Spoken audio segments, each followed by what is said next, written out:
गृहमंत्री अमित शहा 2 दिवसांच्या महाराष्ट्र दौऱ्यावर होते। आता थोड्याच वेळात ते या ठिकाणी भोपाळला रवाना होणार आहेत। मुंबईहून मध्य प्रदेशचा आता दौऱ्यासाठी अमित शहा हे आता थोड्याच वेळात रवाना होणार आहेत।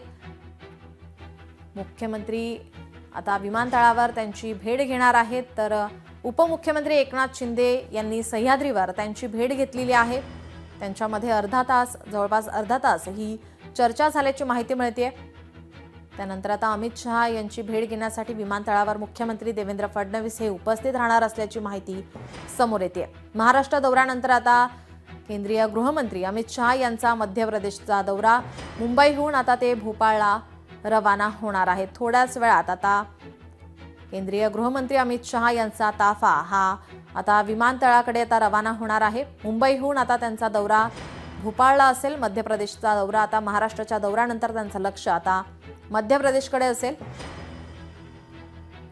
केंद्रीय गृहमंत्री अमित शहा हे 2 दिवसांच्या महाराष्ट्र दौऱ्यावर होते आणि आता आज ते मध्य प्रदेशला रवाना होत आहेत। थोड्याच वेळात गृहमंत्री अमित शहा यांचा ताफा हा विमानतळाकडे आता रवाना होणार आहे।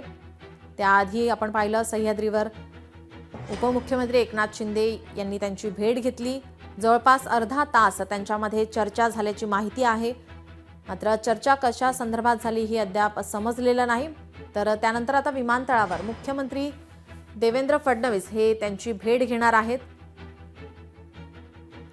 आपले प्रतिनिधी उमेश करंजकर आपल्यासोबत जोडलेले आहेत। उमेश, आपण पाहतोय आता थोड्याच वेळात केंद्रीय गृहमंत्री अमित शहा यांचा ताफा हा विमानतळाकडे आता रवाना होणार आहे।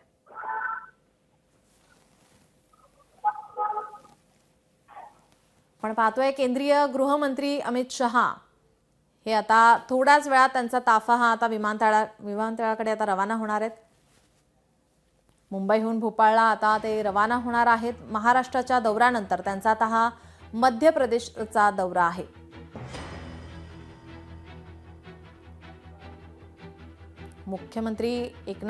मुख्यमंत्री देवेंद्र फडणवीस हे विमानतळावर त्यांची भेट घेणार आहेत, तर उपमुख्यमंत्री एकनाथ शिंदे यांनी सह्याद्रीवर त्यांची भेट घेतलेली आहे। अर्धा तास जवळपास त्यांच्यामध्ये चर्चा झाल्याची माहिती मिळते।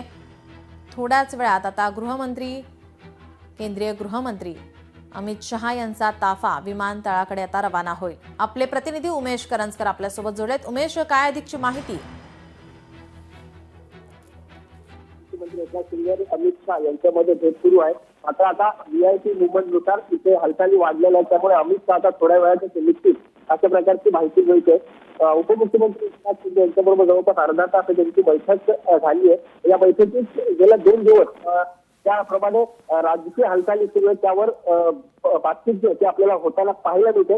खास करून अजित पवार यांच्याबाबतच्या ज्या तक्रारीचा पाडा आहे तो गेल्या 2 दिवसापासून अमित शहा यांच्यासमोर एकनाथ शिंदे यांनी वाचलेला आहे। त्यामुळे या बैठकीत त्या पाड्यावरती किंवा त्यांनी केलेल्या तक्रारीवरती काय त्यांना समाधान मिळतंय का हे पाहणं तेवढंच महत्वाचं असणार आहे। यासोबतच ही बैठक झाल्यानंतर एअरपोर्टवर मुख्यमंत्री देवेंद्र फडणवीस यांच्यासोबत अमित शहा भेट घेतील। त्यामुळे यांच्या बैठकीत ज्या काही तक्रारी एकनाथ शिंदे यांनी बोलून दाखवल्या त्यावर निवारण करण्याचं काम मुख्यमंत्र्यांकडे अमित शहा घेतील का हे पाहणं महत्वाचं असणार आहे। थोड्या वेळातच अमित शहा जे आहे ते आता सह्याद्री अतिथीगृहावर निघतील आणि भोपाळला जे त्यांचा नियोजित दौरा आहे तिकडे पोहोचतील।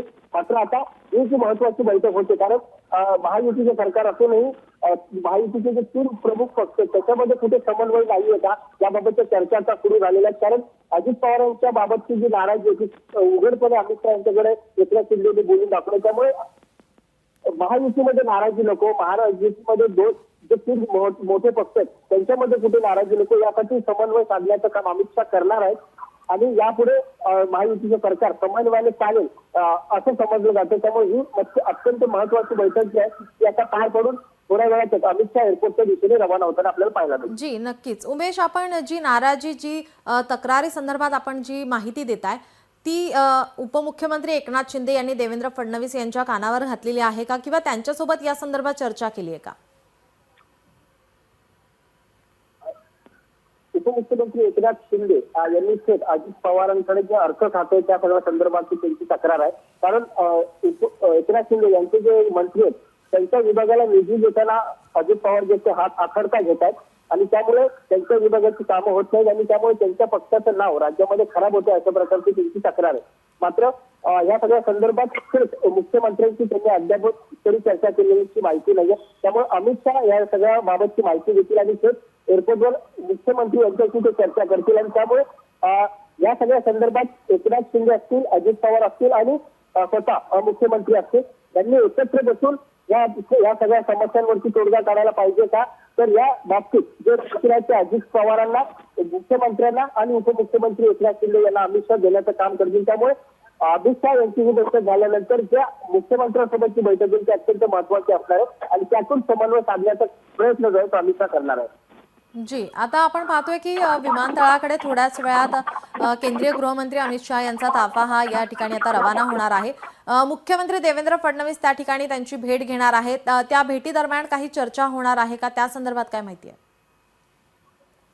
नक्कीच नीलम, कारण उपमुख्यमंत्र्यांची भेट झाल्यानंतर मुख्यमंत्र्यांची अमित शहा यांच्या सोबतची भेट आहे. त्यामुळे उपमुख्यमंत्री नेमके काय म्हणतात, त्यांची नाराजी काय हे मुख्यमंत्र्यांच्या कानावर घालण्याचं काम अमित शहा करतील. त्यामुळे या तिन्ही नेत्यांमध्ये समन्वय येऊन महायुतीचं सरकार राज्यामध्ये चांगलं काम करेल, जनतेसाठी काम करेल आणि जी पुढील 5 वर्ष आहेत त्यामध्ये चांगला रिझल्ट भारतीय जनता पक्ष आणि महायुतीच्या सरकारकडनं जाईल अशा प्रकारचं विजन जे अमित शहाचं आहे. मात्र जर हा समन्वय तीन पक्षामध्ये राहिला नाही तर त्याला कुठेतरी चढा जाईल, म्हणून या तिन्ही पक्षामध्ये समन्वय असायला पाहिजे यासाठी अमित शहा प्रयत्न करताना दिसत आणि मुख्यमंत्र्यांना त्याबाबतच्या सूचना अमित शहा हे नक्की या बैठकीत देणार आहेत. जी उमेश, याचे अपडेट आम्ही घेतच राहू. तुर्तास धन्यवाद आपण दिलेल्या माहितीसाठी.